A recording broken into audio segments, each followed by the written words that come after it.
Şüphesiz burada medeniyet işçilerimizin, medeniyet hazırlığımızın xüsusi xidməti var. Bu arada ise danışmaq istəmirəm.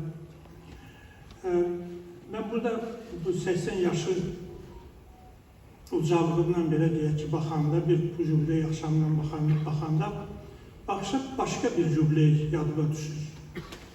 1996-cı il.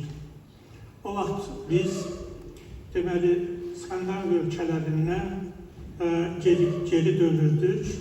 Heydər Əliyevin, milli lider Heydər Əliyevin komandasında bir neçə xarici ölkəni gəzmişdik. Belçikadan Bakıya dönürdü və o təyyarədə məni çağırtdırdı yanına, təəssüratını soruşdu.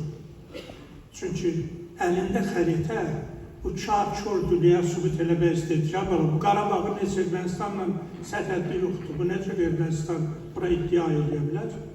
Onu hər yerdə, Çində də gördüm, falan gördüm ki, neysə, bu adamların başına döyədi, onları başa salmaq çalışır.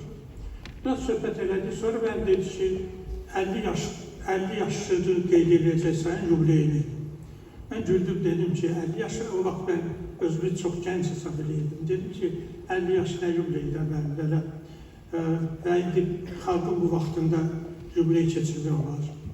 Dedi ki, yaxşı, sən ged, sən eləməzsə mən eləyərəm.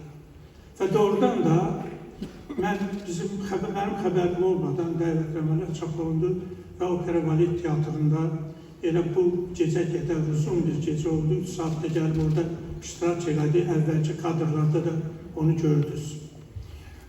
Üstündən 30 il keçəndən sonra bu dəfə Azərbaycanda çox dərəcə ondan sonra vaxt gəldi.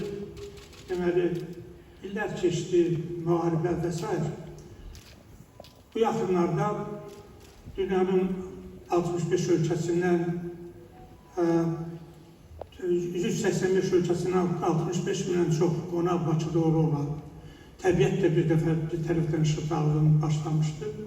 Belə bir vaxtda iki daşır arasında mənim ağlıma gəlməzdi ki, bu belə bir vəziyyətdə mən deyək ki, 80 yaşlı prezidentin yadına düşə bilər.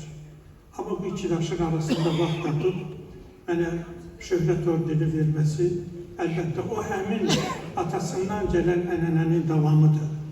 Bu ədəbiyyata verilən qiymətdir, sözə verilən qiymətdir.